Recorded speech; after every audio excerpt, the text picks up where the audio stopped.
Today we're going to consider holiness codes and purity regulations in the Gospels. And this is in a section discussing the baptism of Jesus. And you will find there are different versions of Jesus' baptism in each of the Synoptic Gospels and also the Gospel of John, which is not a subject for this course, but worth looking at. And there's an assignment for the module that asks you to identify these different accounts of Jesus' baptism and focus in particular on Luke's baptismal account and explain features of that account.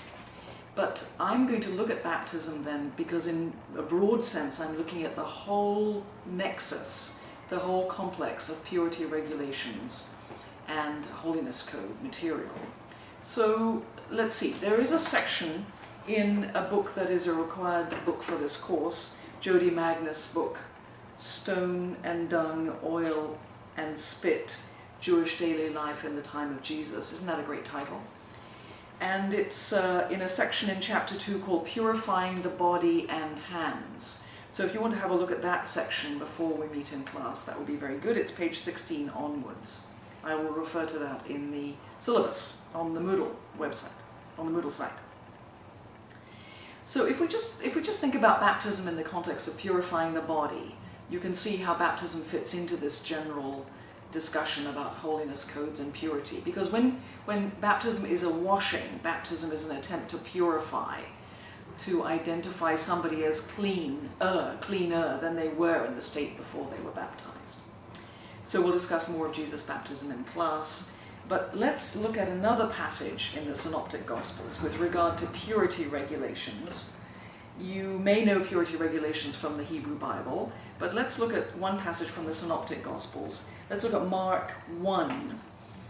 That's the first chapter of Mark's Gospel. And if we look at the passage that begins in verse 40, I'll just read it. Yeah, please feel free to follow along. A leper came to Jesus, begging him. And if you look at the footnote on verse 40, a leper is given a footnote. A leper simply refers to several diseases. This could be a person with a skin disease, a person with psoriasis.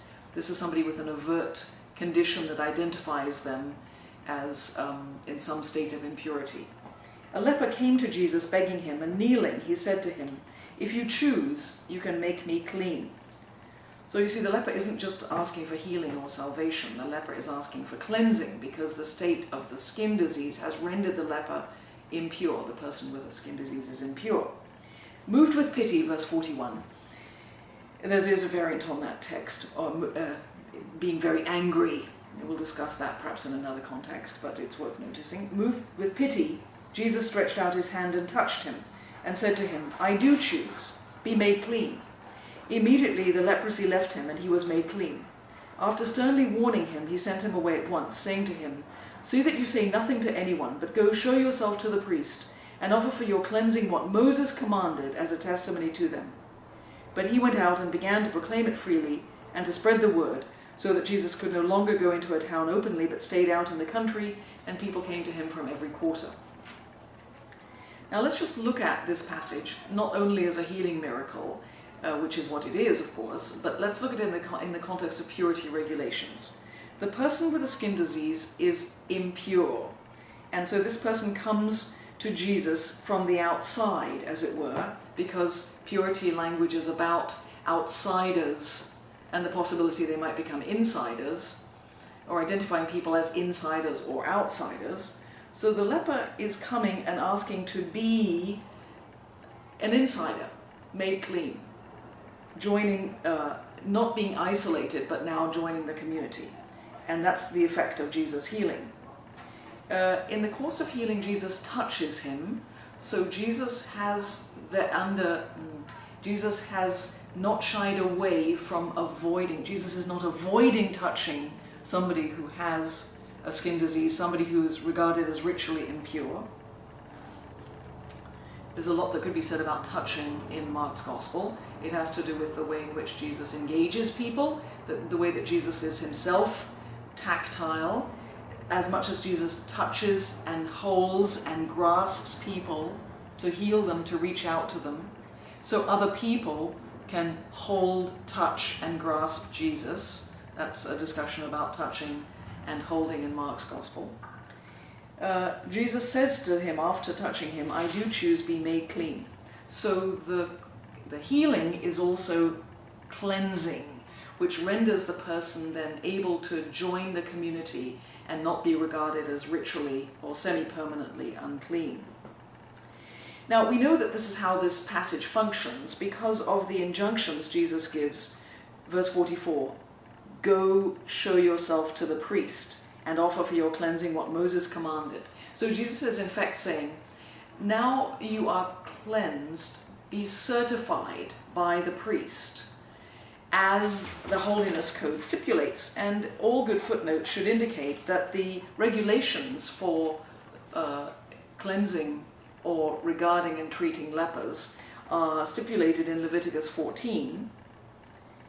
"This shall," the Lord spoke to Moses, saying, "This shall be the ritual for the person with a skin disease, the leprous person at the time of his cleansing. He shall be brought to the priest. The priest shall go out of the camp." Do you see? The priest is going out into the other region, out away from the community, out into the region of danger.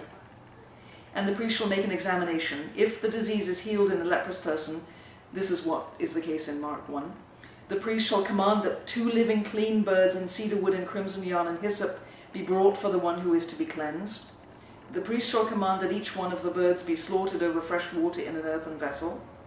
He shall then take the living bird with the cedar wood and the crimson yarn and the hyssop, and dip them and the living bird in the blood of the bird that was slaughtered over the fresh water. He shall sprinkle it 7 times upon the one who is to be cleansed of the leprous disease, and he shall pronounce him clean. And then the one who is to be cleansed shall wash his clothes, shave off all his hair, bathe himself in water, and he shall be clean. After that he shall come into the camp, but shall live outside his tent 7 days. On the 7th day he shall shave all his hair of head, beard, eyebrows. He shall shave all his hair, then he shall wash his clothes and bathe his body, and he shall be clean. And on the 8th day he shall take 2 male lambs, 1 ewe lamb in its first year, and offer them as a sacrifice. And then in this process he will, if he can't afford very much, there'll be another sacrifice that he can do. But the point is to get this person who was once declared ritually unclean and therefore an outsider back into the community, declared clean and therefore an insider. And Jesus is keeping the purity regulations. Even as he touches the person with the skin disease, he is also stipulating that the person should go and be declared clean by the priest, having made a sacrifice, as Moses commanded. So Jesus is a Jew. He is a 1st century Jew.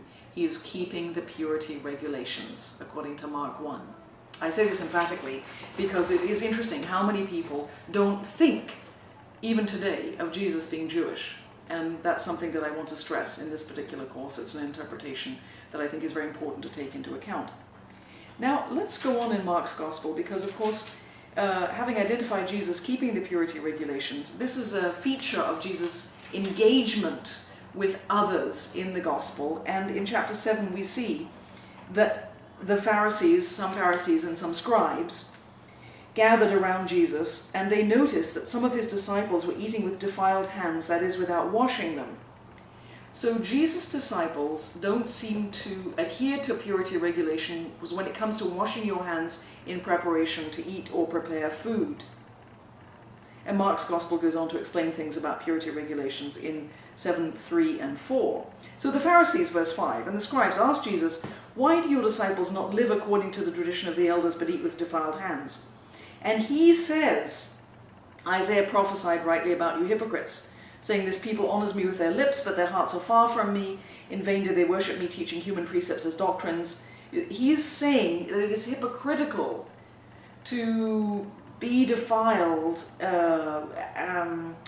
honor me not completely, honor me in an imperfect way.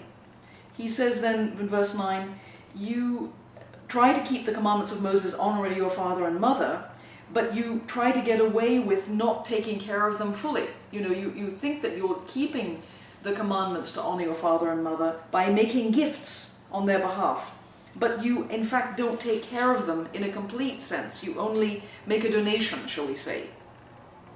Then in verse 14 he says, and this is his teaching on purity regulations, about what is good and bad, what is pure and impure.